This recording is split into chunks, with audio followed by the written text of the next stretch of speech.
ద్వితీయాశ్వాసము పాండవ శిబిరంలో జరిగిన మారణకాండను ధర్మరాజుకు ఎరిగించుట. నైమిషారణ్యంలో సత్రయాగ సందర్భంగా సూతుడు శౌనకాది మహామునులకు వైశంపాయనుడు జనమేజయునకు చెప్పిన భారత కథను సవిస్తరంగా చెప్పసాగాడు. మరునాడు తెల్లవారగానే ధర్మరాజు తన సోదరులు భీమార్జున నకుల సహదేవులు, కృష్ణుడు, సాత్యకి పరివేష్టించి ఉండగా దృష్టద్యుమ్నుని రథసారథి పరుగెత్తుకుని వచ్చి సాష్టాంగ దండప్రమాణం ఆచరించి చేతులు కట్టుకుని ధర్మరాజా, నిన్న అర్ధరాత్రి మన శిబిరాలలో అశ్వత్థామ, కృపాచార్యుడు, కృతవర్మ ప్రవేశించారు. కృపాచార్యుడు ముఖద్వారమున ఉండగా అశ్వత్థామ మాత్రం దృష్టద్యుమ్నుడిని అతి దారుణంగా చంపాడు. ఆ తరువాత అతడి సోదరులను, కుమారులను పాంచాలరా కుమారులను అర్ధరాత్రివేళ అతి క్రూరంగా చంపాడు. తరువాత ప్రభద్రక, మత్స్య, చేది సైన్యములను నిశ్శేషంగా చంపాడు. ఆ తరువాత అతడిని ఎదుర్కొన్న శిఖండి, ఉపపాండవులను ఒక్క త్రుటిలో వధించాడు. అసురుడి వలె చెలరేగిన అశ్వత్థామ ఎదుట మన సైన్యములు గజములు, హయములు ఆగలేకపోయాయి. అశ్వత్థామ దయాదాక్షిణ్య రహితంగా అందరిని చంపాడు. అతడి చేతిలో తప్పించుకుని వెళ్లిన వారిని కృపాచార్య, కృతవర్మలు చిత్రవధ చేశారు. ముగ్గురూ అతి క్రూరంగా మన శిబిరాలను పీనుగుల పెంటగా చేశారు. నేను కృతవర్మ చేతికి చిక్కాను. నేను అతడి కాళ్ళు పట్టి వేడగా నన్ను కనికరించి వదిలాడు. ఈ విషయానికి మీకు విన్నవించడానికి నేను మీ వద్దకు వచ్చాను అన్నాడు. ధర్మరాజు విలపించుట. ఈ విషయానికి విని ధర్మరాజు మూర్ఛపోయాడు. అందరూ అతడికి శైత్యోపచారాలు చేశారు. మూర్ఛ్ నుండి తేరుకుని కన్నీరు మున్నీరుగా ఏడుస్తూ యుద్ధంలో మరణించడం సహజమే. కాని నేను విజయం సాధించి విజయోత్సాహంలో ఉన్న తరుణంలో ఈ దారుణం ఏమిటి? సముద్రం దాటి పిల్ల కాలువలో పడి మరణించినట్లయింది నా పరిస్థితి. అసలే తండ్రిని పోగొట్టుకున్న ద్రౌపది, తన కుమారుల మరణం, సోదరుల మరణం తట్టుకుని జీవించకలదా? ద్రౌపదికి ఈ విషయానికి ఎరుక చేయండి. ద్రౌపదికి సందేశం పంపుట. ఆ సమయంలో ద్రౌపది సుభద్రతో సహా విరాటనగరంలో ఉంది. ముందు ద్రౌపది తన తండ్రి మరణానికి చింతిస్తున్న తన తల్లిని ఓదార్చుటకు పాంచాల నగరానికి వెళ్ళింది. తరువాత సుభద్రా సహితంగా విరాటరాజు, ఉత్తరుల మరణానికి కుమిలిపోతున్న సుదేష్ణను ఓదార్చడానికి విరాట నగరం వెళ్ళింది. అక్కడి నుండి ద్వారకకు వెళ్లాలని విరాటనగరంలోనే ఉంది. ద్రౌపది విరాటనగరం నుండి ఉపప్లావ్యం వచ్చింది. ధర్మరాజు నకులుడిని చూసి నీవు తక్షణం ఉపప్లావ్యం వెళ్లి ద్రౌపదిని మిగిలిన స్త్రీలను నీ వెంట తీసుకురా అని ఆజ్ఞాపించాడు. అన్నగారి ఆజ్ఞ నకులుడు అనుసరించి ఉపప్లావ్యం వెళ్లాడు. ధర్మరాజు అమిత దుఃఖంతో రోదిస్తూ కృష్ణ, సాత్యకులు వెంట రాగా పాండవ శిబిరాలకు వెళ్లాడు.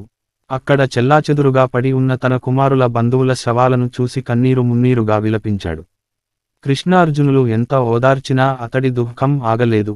కొంతసేపటికి తేరుకుని తన కొడుకులకు, బంధుమిత్రులకు దహనకార్యములు నెరవేర్చాడు. ద్రౌపది కొరకు నిరీక్షిస్తూ ఒక ప్రదేశంలో కూర్చున్నాడు. ద్రౌపది విలపించుట. ధర్మరాజు ఆదేశము మేరకు నకులుడు ఉపప్లావ్యం వెళ్లి ద్రౌపదికి ఈ విషయానికి చెప్పాడు. తన సోదరుల, కుమారుల మరణానికి ద్రౌపది కుప్పకూలిపోయింది. వెంటనే నకులుడి రథం ఎక్కి పాండవ శిబిరాలకు వచ్చింది. రథం దిగింది కాని నడవలేకపోయింది. దుఃఖభారంతో ఆగలేక నేల మీద కూర్చుండిపోయింది. భీముడు దగ్గరగా వచ్చి ద్రౌపదిని పట్టుకుని ధర్మరాజు వద్దకు తీసుకువచ్చాడు. మహారాజా ధర్మనందన, ఏమిటి విధి వైపరీత్యం? రాజ్యలక్ష్మిని కైవశం చేసుకున్న మీకు కుమారుల ముద్దు ముచ్చట చూసుకునే అదృష్టం లేదా? నాడు అభిమన్యుడు, నేడు కుమారులు ఈ గర్భశోకానికి అంతం లేదా? అంటూ బిగ్గరగా ఏడ్చింది. ఇంతలో అశ్వత్థామ తన కుమారులను అర్ధరాత్రి సమయాన గాఢ నిద్రలో ఉండగా చంపాడని గుర్తుకు వచ్చి కోపంతో ఊగిపోయింది. మహారాజా, నా కుమారులు గాఢ నిద్రలో ఉన్న సమయాన గురుపుత్రుడు అశ్వత్థామ అత్యంత క్రూరంగా చంపాడు. అది నా మనస్సులో ఆరని చిచ్చును రేపింది. అశ్వత్థామను చంపుట కంటే వేరు మార్గం లేదు. మహారాజా, ధర్మనందన, ఇప్పుడే నేను భీముడిని పంపి క్రూరాత్ముడైన అశ్వత్థామను చంపిస్తాను. లేని ఎడల ప్రాయోపవేశం చేసి నా ప్రాణత్యాగం చేయడం కంటే వేరు మార్గం లేదు అని ఘోరమైన ప్రతిజ్ఞ చేసింది. వెంటనే ధర్మరాజు ఆమెను ఓదార్చాడు. ద్రౌపది, క్షత్రియులు యుద్ధంలో మరణించడం సహజమే కదా. అలాగే నీ సోదరులు కుమారులు మరణించి వీరస్వర్గం అలంకరించాడు. అందుకు నీవు ఇంతటి కఠోర నిర్ణయం తీసుకొనవచ్చునా? మనస్విని, శాంతించు, నీ శోకం తగ్గించుకో. నీ కోపం, శోకం అశ్వత్థామను చంపితే కాని పోదని నాకు తెలుసు. కాని అశ్వత్థామ అడవుల పాలై ఉంటాడు. అతడిని చంపినా మనకు ఎలా తెలుస్తుంది అన్నాడు లౌక్యంగా. అశ్వత్థామను చంపమని ద్రౌపది భీమసేనుని పంపుట. ధర్మరాజు మాటలు విన్న ద్రౌపది అశ్వత్థామకు సహజ శిరోభూషణమైన రత్నమును తీసుకువచ్చి చూపిన నేను విశ్వసించి బ్రతుకగలను అన్నది. పక్కనే ఉన్న భీమసేనుడిని చూసి భీమసేన, నీవు క్షత్రియ ధర్మమును గుర్తు తెచ్చుకుని వెంటనే ఆ పాపాత్ముడు అశ్వత్థామను పట్టి చంపి నా మనసుకు శాంతి చేకూర్చు. నాడు లక్క ఇంట్లో మిమ్ము పెట్టినప్పుడు ఉన్న పౌరుషం, హిడింబాసురుడిని చంపినప్పుడు ఉన్న శౌర్యము, యక్షులతో యుద్ధం చేసినప్పుడు ఉన్న ధైర్యము, కీచకుడిని వధించినప్పుడు ఉన్న పరాక్రమము గుర్తు తెచ్చుకో. జనులందరూ నిన్ను పొగిడేలా ఆ హంతకుని హతమార్చు అన్నది క్రోధంతో. ఆ మాటలకు భీముడు పౌరుషంతో బుసలు కొడుతూ వెంటనే తన రథం తీసుకుని బయలుదేరాడు. నకులుడు భీమునికి సారథిగా రథం తోలుతున్నాడు. ఇద్దరూ కురుక్షేత్రం వైపు వెళ్లారు.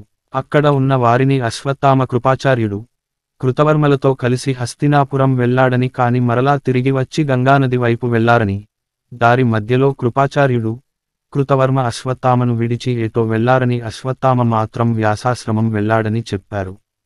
వెంటనే భీముడు వ్యాసాశ్రమానికి బయలుదేరాడు. కృష్ణుడు భీముని కాపాడమని ధర్మజునికి చెప్పుట. భీముడు వెళ్లిన తరువాత కృష్ణుడు ధర్మరాజుతో ఇలా పలికాడు. ధర్మనందన, భీముడు ఒక్కడే అశ్వత్థామను ఎదుర్కోవడానికి వెళ్ళాడు. భీముడు ఒక్కడే అశ్వత్థామ పరాక్రమం ముందు చాలడు. మీరందరూ వెళ్లడం మంచిది. మరొక్క మాట, ద్రోణుడు తన కుమారునికి బ్రహ్మశిరోనామాస్త్రమును తన కుమారుడు అయిన అశ్వత్థామకు ప్రీతితో ఇచ్చాడు. ఆ అస్త్రం అశ్వత్థామ వద్ద ఉన్నది. అశ్వత్థామకు ద్రోణుడు దానిని ప్రయోగించడమే కాని ఉపసంహారం చెప్పలేదు. ద్రోణుడు దానిని జనావాసాల మీద ప్రయోగించవద్దని, ఎంత ఆపద వచ్చినా వేరు అస్త్రముల సాయంతో కాపాడుకొమ్మని కట్టడి చేశాడు. అశ్వత్థామ మహాకోపిష్టి, గర్విష్టి, దురహంకారి, పొగరుబోతు, ఎంతటి వారైనా లక్ష్యం లేదు, ఇక తండ్రి మాట వింటాడా అన్నాడు. అశ్వత్థామ కృష్ణుని చక్రాయుధము అడుగుట. కృష్ణుడు ధర్మరాజుతో అశ్వత్థామ గురించి ఇంకా చెప్తూ, మీరు వనవాసంలో ఉన్నప్పుడు అశ్వత్థామ ఒకసారి నా వద్దకు వచ్చి, కృష్ణ, పూర్వం అగస్త్యుడు తాను బ్రహ్మ వద్ద నుండి పొందిన బ్రహ్మ శిరోనామాస్త్రాన్ని నా తండ్రి ద్రోణుడికి ఇచ్చాడు. నా తండ్రి దానిని నాకు ఇచ్చాడు. కృష్ణ, నేను దానిని నీకు ఇస్తాను, నీ చక్రాయుధమును నాకు ఇస్తావా అని అడిగాడు. నాకు అతడి అహంకారం అర్థమైనా నేను నా వద్ద ఉన్న ఆయుధములు గద, ఖడ్గం, ధనస్సు, చక్రము చూపి వీటిలో నీకు ఏది కావాలో, నీకు దేనిని ధరించి ప్రయోగించడానికి శక్తి ఉన్నదో దానిని తీసుకో అన్నాను. నీవు నాకు మిత్రుడవు, నీ వద్ద నుండి నేను ఏదీ తీసుకొనుట ధర్మం కాదు అన్నాను.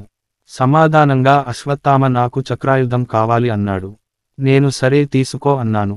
అశ్వత్థామ అమితమైన గర్వంతో ముందు ఎడమ చేత్తో సుదర్శన చక్రాన్ని ఎత్తాడు, అది కదలలేదు. తరువాత కుడి చేత్తో ఎత్తాడు, అది ఇసుమంతైనా లేవలేదు. చివరకు రెండు చేతులతో ఎత్తి ప్రయత్నించి లేపలేక అలసిపోయి విఫలమై నిలబడ్డాడు. చక్రాయుధ మహిమ. నేను అశ్వత్థామను చూసి, అశ్వత్థామ, నేను హిమవత్పర్వతాల మీద రిక్మిణీ సమేతంగా ఉండి కూడా కఠోర బ్రహ్మచర్యం అవలంబించి 12 సంవత్సరాలు ఉగ్ర తపమాచరించి అత్యంత మహిమాన్వితమైన ఈ చక్రాయుధమును పొందాను. దీని ప్రభావం ముందు దేవ, దానవ, గంధర్వాది సమస్త భూతములు సాటిరావు. నా వద్ద ఉన్న చక్రాయుధమును నా అన్న బలభద్రుడు కాని, నా కుమారుడు ప్రద్యుమ్న సాంబులు కాని, మిగిలిన యాదవ శ్రేష్ఠులు కాని అడుగలేదు. తన తపోదీక్షతో అర్జునుడు గాంధీవము, శ్వేతాశ్వములు, కపిధ్వజం పొందాడు. తరువాత పరమశివుని మెప్పించి పాశుపతం పొందాడు. అటువంటి అర్జునుడు నాకు ప్రాణ సమానుడు, అడిగిన నేను ఇవ్వనిది ఏమీ లేదు. అర్జునుడు కూడా ఈ చక్రాయుధమును తనకు ఇమ్మని అడగలేదు. భరతవంశ సంజాతులకు గురువైన ద్రోణుడి కుమారుడవైన నీవు దీనిని అడుగవచ్చా? అయినా ఈ చక్రాయుధముతో నీవు ఎవరితో యుద్ధం చేయనెంచి నన్ను అడిగావో అని అడిగాను. అశ్వత్థామ మనోగతం. అశ్వత్థామ, కృష్ణ, నీవు ఈ చక్రాయుధమును నాకు ఇచ్చిన ఏడల నేను ఎలాగైనా నీ కాళ్ళు పట్టి అయినా నిన్ను పోరుకు పిలిచి దీనిని నీ మీద ప్రయోగించాలని అనుకున్నాను. కాని ఈ చక్రాయుధమును నీవు నాకు ఇచ్చుటలేదు కదా. నాకు ఎటువంటి హాని లేదులే, దీనిని నీ దగ్గరే ఉంచుకో. ఎలాగూ మహాభారత యుద్ధంలో నువ్వు నాతో యుద్ధం చేస్తావు కదా అన్నాడు. నాకు నవ్వు వచ్చింది, కాని బ్రాహ్మణుడు అడిగాడు కదా అని నేను అతడికి నాకు తోచిన బహుమానములు ఇచ్చి పంపాను. అతడి అహంకారముకు కారణం అతడి వద్ద ఉన్న బ్రహ్మశిరోనామాస్త్రం. క్రూరుడైన అశ్వత్థామ చేతిలో మన భీముడు బాధపడకూడదన్నదే నా కోరిక అన్నాడు కృష్ణుడు. కృష్ణాదులు అశ్వత్థామ వద్దకు వెళ్ళుట. కృష్ణుడు సహదేవుడిని, సాత్యకిని ద్రౌపదికి తోడుగా ఉంచి తాను ధర్మరాజు, అర్జునుడు కలిసి భీముడు వెళ్ళిన వైపు వెళ్ళాడు. దారిలో వారు భీముని కలుసుకున్నారు. భీముని అడిగి అశ్వత్థామ ఉన్న చోటు తెలుసుకున్నారు. అందరూ వ్యాసాశ్రమం వెళ్లి అక్కడ ఒంటినిండా విభూది పూసుకుని నిశ్చలంగా కూర్చుని తపస్సు చేసుకుంటున్న అశ్వత్థామను చూసి భీముడు మిన్నంటిన కోపంతో, ఓరి అశ్వత్థామ, కపట సన్యాసి, బ్రాహ్మణాదమా, క్రూరాత్ముడా, నిన్న రాత్రి అంతటి దారుణమారణకాండ జరిపి ఏమీ ఎరుగని విధమున ఇంత త్వరగా తాపసవృత్తిని ఎలా అవలంబించావు? తాపసివైనంత మాత్రాన చావు తప్పదు. చేసిన తపస్సు చాలు, లేచి నాతో యుద్ధానికి రా అని సింహం వలె భీముడు గద్దించాడు. అశ్వత్థామ భీముని అతడి పక్కన ఉన్న అర్జునుడిని చేశాడు. అర్జునుడి శస్త్రసంపద ఎరిగినవాడు కావున పక్కన ఉన్న రెల్లుగడ్డిని తీసుకుని అభిమంత్రించి బ్రహ్మశిరోనామును దాని మీద ఆవహింపచేసి అపాండవ మగుకాక అని సంకల్పించి భీమార్జునుల మీదకు ప్రయోగించాడు. ఆ దివ్యాస్త్రం నుండి భయంకరమైన అగ్నిజ్వాలలు వెలువడ్డాయి. పెద్ద విస్ఫోటం జరిగింది. అర్జునుడు బ్రహ్మశిరోనామకాస్త్రమును ప్రయోగించుట. కృష్ణుడు అర్జునుడిని చూసి, అర్జున, ఇది బ్రహ్మశిరోనామాస్త్రం. ఇది అత్యంత భయంకరమైంది. దీనికి సాటి మరియొకటి లేదు. దీనిని మరే అస్త్రం నిరోధించలేదు. నీవు కూడా నీకు ద్రోణాచార్యుడు ప్రసాదించిన బ్రహ్మశిరోనామాస్త్రం ప్రయోగించి అశ్వత్థామ ప్రయోగించిన అస్త్రమును నిరోధించి నిన్ను నీ సోదరులను కాపాడుకో అని తొందర పెట్టాడు. వెంటనే అర్జునుడు రథము దిగి తన గురువు ద్రోణాచార్యుని మనసులో తలచి గాంధీవమును తీసుకున్నాడు. బ్రహ్మశిరోనామాస్త్రమును ఎక్కుపెట్టాడు. అర్జునుడు తనలో, ఈ మహాస్త్రమును నేను అశ్వత్థామ ప్రయోగించిన అస్త్రమును నిరోధించుటకు మాత్రమే ప్రయోగిస్తున్నాను. ఈ అస్త్రము వలన నాకు కాని, నా సోదరులకు కాని, గురుపుత్రుడు అశ్వత్థామకు కాని హాని కలుగకుండుగాక అని ప్రార్థించి అస్త్రప్రయోగం చేశాడు. అర్జునుడు ప్రయోగించిన అస్త్రం అశ్వత్థామ ప్రయోగించిన అస్త్రాన్ని నిరోధించ ప్రయత్నించింది. రెండు అస్త్రాలు ఒకదానిని ఒకటి ఢీ కొట్టడంతో సముద్రాలు పొంగాయి. ఆకాశం నుండి ఉల్కలు రాలాయి. భూమి కంపించింది. సూర్యుడు కాంతిని కోల్పోయాడు. ఆకాశం నుండి పిడుగులు పడ్డాయి. రాళ్ల వర్షం పడుతుంది. ఈ ఉత్పాతాలు చూసి జనం భయంతో కంపించిపోతూ అటూ ఇటూ పరుగులెత్తసాగారు. ప్రజల ముఖాలలో ఆశ్చర్యాందోళనలు, భయం, భీతి కనిపిస్తున్నాయి. నారదుడి రాక. ఈ ఉత్పాదనలు చూసి నారదుడు పరుగు పరుగున వ్యాసుడి వద్దకు వచ్చాడు. నారదుడు వ్యాసుడితో కలిసి కృష్ణార్జునులు ఉన్న చోటుకు వచ్చి, అర్జున అశ్వత్థాల మధ్య నిలిచి, ఓ అకల్షులారా, ఇంతకు ముందు ఎంతో మంది వీరులు, భుజబల సంపన్నులు, శూరులు ఈ పుడమి మీద జన్మించారు, గతించారు. వారెవ్వరూ బ్రహ్మశిరోనామాస్త్రమును జనావాసాల మీద ప్రయోగించలేదు. మీరెందుకు ఈ సాహసానికి ఒడిగట్టారు అని ఆడిగాడు వ్యాసుడు.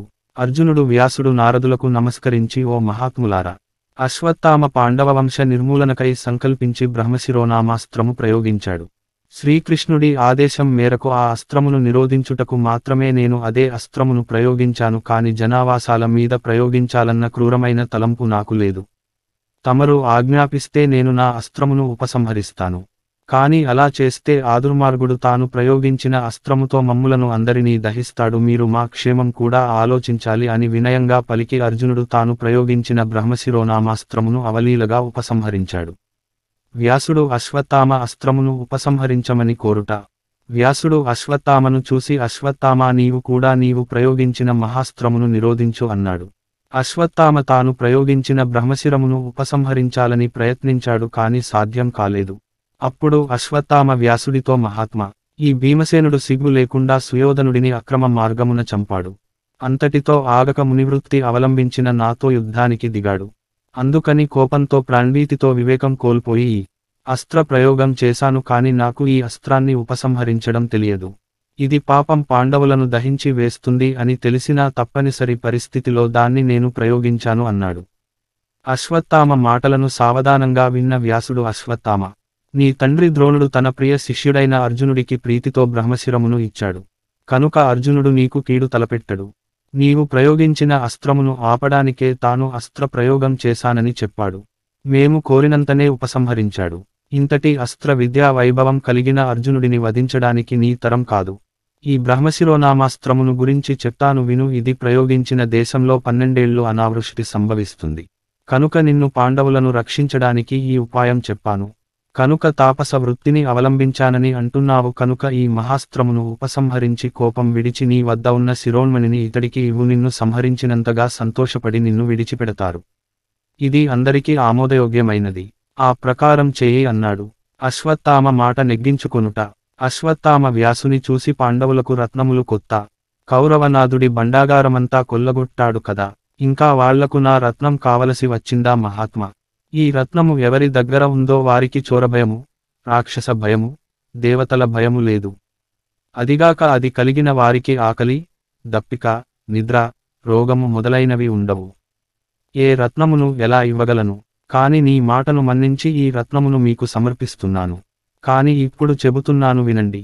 నేను ప్రయోగించిన అస్త్రం పాండవపత్నుల గర్భములను విచ్ఛిత్తి చేసి పిదప శాంతి చెందుతుంది అన్నాడు. వ్యాసుడు అశ్వత్థామ, తథాస్తు, అంతటితో తృప్తిపడు, వేరే దానికి ఆశించకు అన్నాడు. అశ్వత్థామ ఆలోచనలో పడ్డాడు. ప్రస్తుతం పాండవపత్నులు ఎవరూ గర్భం ధరించి లేరు. కనుక తన మాటలు వృధా అవుతాయి అని ఎంచి వెంటనే మాట మార్చి, మహాత్మా, పాండవేయ రాగపాత్రల గర్భములనిన తత్సంతాన గర్భములని నా అభిప్రాయం. కనుక పాండవ సంతానముల వలన కలిగిన గర్భములన్నింటినీ విచ్ఛితి చేసి శాంతి పొందుతుంది అన్నాడు. అది విన్న వ్యాసుడు హతాశుడు అయ్యాడు. పాండవ వంశమున ఒక్కరిని నిలుపమని కృష్ణుడు అశ్వత్థామకు చెప్పుట. వారి సంభాషణ విలాసంగా తిలకిస్తున్న కృష్ణుడు ఈ అశ్వత్థామ వ్యాసుడి మాట అబద్ధం చేసి తన మాటను నెగ్గించుకున్నాడు. ఇప్పుడు నేను వీడి అడ్డుపడక తప్పదు అనుకున్నాడు. కృష్ణుడి ఆంతర్యం అర్థం చేసుకున్న వ్యాసుడు మిన్నకుండిపోయాడు. కృష్ణుడు అశ్వత్థామతో, అశ్వత్థామ, పాండుకుమారులను చంపి పాపం మూట కట్టుకున్నావు. ఇప్పుడు వారి సంతానం వారి సంతానముల గర్భవిచ్ఛిత్తికి పాల్పడ్డావు. ఇది మహాపాపం. కాని నేను వారి సంతానంలో ఒకే ఒక్క గర్భమును కాపాడాలని నిశ్చయించాను. పాండవ వంశాన్ని నిలబెట్టడానికి ఒకే ఒక్క గర్భమును నిలిపి మిగిలిన గర్భములను దహించు అన్నాడు. ఆ మాటలకు అశ్వత్థామకు కోపం వచ్చి, కృష్ణ, పాండవ పక్షపాతివి కనుక అలా మాట్లాడావు. కాని నేను అలా ఎందుకు చేస్తాను? నీవు విరాట రాజకుమారి ఉత్తరా గర్భాన్ని రక్షించడానికి ప్రయత్నిస్తున్నావు. నీవు ఆ పని చేస్తే నేను ఆ గర్భమును కూడా విచ్ఛిత్తి చేస్తాను అన్నాడు. అందుకు కృష్ణుడు, అసంభవం అశ్వత్థామ, అది ఎన్నటికీ జరగదు. అభిమన్యుని మహాతేజము ఉత్తర గర్భములో దినదిన ప్రవర్ధమానంగా వృద్ధి చెందుతుంది. నీవే కనుక ఆ గర్భముకు హాని కలిగిస్తే నేను దానికి దీర్ఘాయువు ఇస్తాను అన్నాడు. ఆ మాటలకు అశ్వత్థామ, అస్త్రదగ్ధుడికి నీవు దీర్ఘాయువు ప్రసాదిస్తావా? అది అసంభవం, కాని మీరిరువురు ప్రయత్నించండి అంటూ విలాసంగా నవ్వాడు. కృష్ణుడు, ఇందులో నా ప్రమేయం ఏముంది? ఒకనాడు త్రికాల వేదుడైన బ్రాహ్మణుడు ఉపప్లావ్యంలో ఉన్న ఉత్తర వద్దకు వచ్చి ఆమెను చూసి, అమ్మా, నీ పూర్వ పుణ్య ఫలము వలన నీకు ప్రాణములు పరీక్షీణమైన పుత్రుడు జన్మిస్తాడు. ఆ కారణంగా అతడు పరీక్షిత్తు అను నామంతో ఈ భూమిని పాలిస్తాడు అని పలికాడు. కనుక అశ్వత్థామ, ఆ బ్రాహ్మణుడి మాటలు అసత్యములు కావు కదా. కనుక పాండవ వంశమును నీవు నిర్మూలించలేవు. ఉత్తర గర్భమున జన్మించేవాడు వంశకరుడు అవుతాడు అన్నాడు. కృష్ణుడు అశ్వత్థామను శపించుట. తన శిరోరత్నాన్ని కోల్పోయిన అశ్వత్థామ ఉత్తర గర్భమును రక్షించాండు, కాని కృష్ణుడికి అశ్వత్థామ మీద కోపం చల్లారలేదు. అశ్వత్థామ బాలఘాతక, బాలురు యువకులు అని లేకుండా అర్ధరాత్రి సమయంలో గాఢనిద్రలో ఉన్న వారిని దారుణంగా హత్య చేసినందుకు నీకు ఇదే నా శాపం అనుభవించు. నేటి నుండి నీకు అన్నం దొరకదు, నీకు ఎవరూ సహాయం చేయరు. నీ ఒంటి నిండా చీము నెత్తురు కారుతుంటుంది. ఈ ప్రకారం 3000 సంవత్సరాలు దేశ దిమ్మరివై తిరుగుదువుగాక. కాని నా చేత రక్షింపబడిన ఉత్తరా గర్భ సంజాతుడు కృపాచార్యుడి వద్ద ధనుర్విద్య నేర్చుకుని అనేక సంవత్సరాలు రాజ్యపాలన చేస్తాడు. అతడి కుమారుడు జనమేజయుడు నీ కళ్ల ముందే జనరంజకంగా రాజ్యపాలన చేస్తాడు. ఇది సత్యం అని పలికాడు. ఆ మాటలు విన్న వ్యాసుడు, గురుకుమార, నీవు బ్రాహ్మణ వంశంలో జన్మించిన క్షాత్రం అవలంబించావు. దారుణ మారణ కాండకు పాల్పడ్డావు. ధర్మాధర్మ విచక్షణ మరచి బ్రహ్మశిరోనామాస్త్రమును ప్రయోగించావు. నా మాట కూడా లక్ష్య పెట్టలేదు. కనుక కృష్ణుడి మాటలు అక్షరాల జరిగి తీరుతాయి అని పలికాడు. అందుకు అశ్వత్థామ కోపించి, వ్యాసమునీంద్ర, నీవు కూడా మా లాంటి మనుష్యుల మధ్యనే జీవించు. ఇది నా ప్రతి శాపం అని చెప్పి తన శిరోరత్నమును పాండవులకు ఇచ్చి తాను తపస్సు చేసుకోవడానికి అడవులకు వెళ్ళాడు. పాండవులు కృష్ణుడు వ్యాసుడికి నమస్కరించి ద్రౌపది ఉన్న చోటుకు వచ్చారు. భీముడు అశ్వత్థామ శిరోరత్నమును ద్రౌపదికి ఇచ్చి, ద్రౌపది, శత్రుకార్యం పూర్తి అయింది. గురుపుత్రుడు అయినందున అర్జునుడు అశ్వత్థామను చంపనిచ్చగించలేదు. అందుకని అతడి శిరోరత్నమును తీసుకొని అతడి కీర్తి శరీరమును పడగొట్టాము. ఇక అతడు బ్రతికి చచ్చినట్లే. ఇక నీ దుఃఖమును మాని ధర్మరాజు దుఃఖమును పోగొట్టుము అన్నాడు. ద్రౌపది మహిమాన్వితమైన ఆ రత్నమును చేత పట్టుకుని ధర్మరాజుతో, ఈ రత్నమును పొందినందుకు నాకు చాలా ఆనందంగా ఉంది. దీనిని పొందుటకు మీరు అర్హులు అని ఆ రత్నమును ధర్మరాజుకు ఇచ్చింది. ధర్మరాజు కూడా తనకు అశ్వత్థామ మీద ఉన్న గౌరవ ప్రపత్తులకు నిదర్శనంగా ఆ రత్నమును శిరస్సున ధరించాడు. అప్పుడు ధర్మరాజు అందరూ వినేలా తాము అక్కడ నుండి బయలుదేరి వెళ్లిన తరువాత జరిగినది అంతా ద్రౌపదికి, సహదేవుడికి, మిగిలిన వారికి వివరించాడు. బ్రహ్మశిరోనామాస్త్ర ప్రభావం చేత అప్పటి వరకు నిలిచిన పాండవ కుమారుల పత్నుల గర్భములు విచ్ఛిన్నమయ్యాయి. కాని ఉత్తర గర్భము యథాతథంగా ఉన్నది. ఈ విషయానికి ఉత్తరకు తెలియదు. ధర్మరాజు సందేహం. అప్పుడు ధర్మరాజు కృష్ణుడితో, కృష్ణ, బలంలో శౌర్యంలో ద్రౌపదీ పుత్రులు అత్యంత బలవంతులు కదా. అశ్వత్థామ ఒక్కడే వారినందరినీ ఎలా చంపగలిగాడు? అతడికి అంతటి శక్తి సామర్థ్యాలు ఎలా వచ్చాయి? అజేయబలవందతుడు శక్తిసంపన్నుడైన దృష్టద్యుమ్నుడు అశ్వత్థామ చేతిలో దారుణంగా చనిపోవడానికి కారణమేమిటి? నాకు వివరించవా అని అడిగాడు. కృష్ణుడు ధర్మనందన, ప్రాణికోటి జన్మించుటకు, జీవించుటకు, లయించుటకు కారణభూతుడైన పరమశివుని తత్వం నాకు బాగా తెలుసు. అతడు సంకల్ప మాత్రమున ఈ జీవకోటిని జన్మింపచేయగలడు, లయింపచేయగలడు. కాని అతడు భక్త సులభుడు.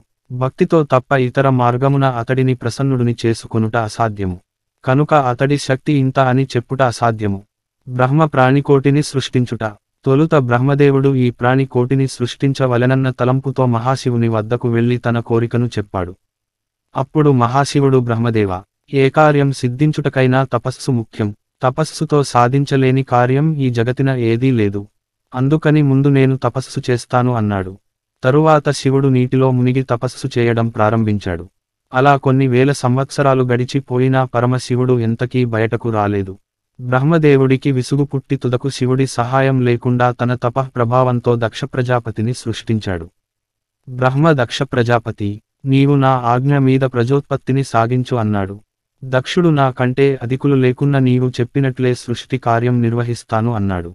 దక్ష ప్రజాపతి, శివుడు జలమున మునిగి అనేక వేల సంవత్సరాల నుండి తపస్సు చేస్తున్నాడు. కనుక నీవే ఈ సృష్టిని సాగించు అన్నాడు.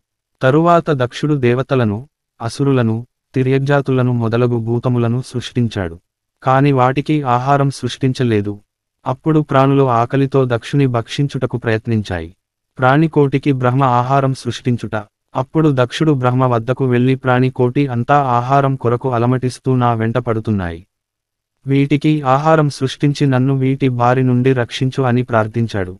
అప్పుడు బ్రహ్మదేవుడు ఓషధులను, ఫలములు, కందమూలములు మొదలైన భక్ష్యములకు మూలమైన వృక్షములను, పొదలను, లతలను సృష్టించి ప్రాణికోటికి ఆహారం సమకూర్చాడు. బహీనమైన జంతువులను బలవంతమైన ప్రాణులకు ఆహారంగా సమకూర్చాడు. ప్రాణులన్నీ ఆనందంగా వెళ్ళిపోయాయి. అప్పటి నుండి సృష్టి నిరాఘాటంగా కొనసాగుతుంది. అప్పటికే సృష్టించబడిన ప్రాణులకు సంతానోత్పత్తి జరుగుతుంది. మహాశివుడి ఆగ్రహం. ఈ ప్రకారం సృష్టి క్రమం జరుగుతుండగా మహాశివుడు తపస్సు ముగించుకుని జలము నుండి బయటకు వచ్చి లోకమంతా సృష్టి జరగటం, ప్రాణులకు సంతానం కలగడం, సృష్టి నిరాఘాటంగా జరగడం చూశాడు. మహాశివుడికి కోపం వచ్చింది. సృష్టించడానికి పనికి రాని లింగం నాకెందుకని లింగము తీసి భూమి మీద పెట్టాడు. అది చూసిన బ్రహ్మ, మహాదేవ, ఏమిటిది, ఎందుకు ఇలా చేశావో అని అడిగాడు. బ్రహ్మదేవ, నేను ప్రాణులను సృష్టించడానికి నేను నీళ్లలో మునిగి అత్యంత ఉగ్రమైన తపస్సు చేశాను. ప్రాణులను సృష్టించడానికి పనికిరాని ఈ లింగం నాకేలా అని పలికి కోపంతో ఊగిపోతూ మాల్యవంతానికి తపస్సు చేసుకోవడానికి వెళ్ళాడు. మహాశివుని చేత భూమి మీద పెట్టబడిన లింగం బ్రహ్మాది దేవతలకు మహాప్రకాశవంతంగా సుందరంగా కనిపించింది. ఇంద్రాది దేవతలు దానికి పూజాదికాలు చేయసాగారు. అలా చాలా కాలం గడిచింది. దేవతల నిరీశ్వర యాగం. దేవతలంతా ఒక యాగం తలపెట్టారు. యజ్ఞముకు కావలసిన వస్తువులన్నీ సమకూర్చుకున్నారు. యజ్ఞభాగం అందుకోవడానికి తగిన దేవతలను నియమించారు. కాని ఈశ్వరుడికి మాత్రం యజ్ఞభాగం కల్పించలేదు. యజ్ఞం మొదలైంది. ఈ విషయానికి తెలిసిన శివుడు ఆగ్రహించి ఒక పొడవైన వింటిని సృష్టించాడు. ఆ వింటిని ధరించి మహోగ్రుడై దేవతలు యజ్ఞం చేస్తున్న ప్రదేశానికి వచ్చాడు. మహాశివుని కోపానికి భూమి దద్దరిల్లింది. ఆకాశం గర్జించింది. పర్వతాలు పెకిలించబడ్డాయి. సూర్యచంద్రులు కళ కోల్పోయారు. దేవతలంతా పరుగులు తీశారు. యజ్ఞానికి ఆధ్వర్యం వహిస్తున్న దేవతలు చిత్తరువులయ్యారు. మహాశివుడు ఉగ్రంగా ఆ యజ్ఞమును కొట్టాడు. అక్కడ వేల్చుతున్న అగ్ని పారిపోయింది. యజ్ఞం ఆగిపోయింది. మహాదేవుడు పూషుని పళ్ళు విరుగకొట్టాడు. సవిత్రుని చేతులు విరిచాడు. భృగుడి కళ్ళు పొడిచాడు. అక్కడ ఉన్న దేవతలు భయభ్రాంతులై అక్కడ ఉన్న యజ్ఞోపకరణములు తీసుకుని తలా ఒక దిక్కుకు పారిపోయారు. కాని మహాశివుడు వారిని పారిపోకుండా అన్ని వైపులా తానే అయి విల్లు సంధించి నిరోధించాడు. దేవతలు చేసేది లేక మహాశివుడి కాళ్ల మీద పడ్డారు. పారిపోయిన యజ్ఞం అగ్నితో సహా వచ్చి మహాశివుని కాళ్ల మీద పడింది. మహాశివుడు శాంతించాడు. తన కోపమును ఒక సరస్సులో వేశాడు. ఆ కోపానికి ఆ సరస్సు ఎండిపోయింది. పరమేశ్వరుడి దయ వలన సవితకు చేతులు, పూషుడికి పళ్ళు, భృగుడికి కళ్ళు వచ్చాయి. దేవతలంతా పరమశివుని భక్తితో కొలిచి అతడికి ఆ యజ్ఞంలో భాగం ఇచ్చారు. దేవతల యజ్ఞం నిర్విఘ్నంగా నెరవేరింది. పరమశివుని మహత్యం. ధరరాజ, పరమేశ్వరుడి లీలలు ఇలా ఉంటాయి. ఆ మహాదేవుడు కోపిస్తే ముల్లోకాలు భస్మం అవుతాయి. ఆ దేవదేవుడు కరుణిస్తే లోకాలు సుభిక్షంగా ఉంటాయి. అశ్వత్థామకు దేవదేవుడు తోడుగా ఉండబట్టి ఉపపాండవులను, శిఖండిని, దృష్టద్యుమ్నుడిని సంహరించగలిగాడు. కాని ఇది అశ్వత్థామ పరాక్రమం కాదు.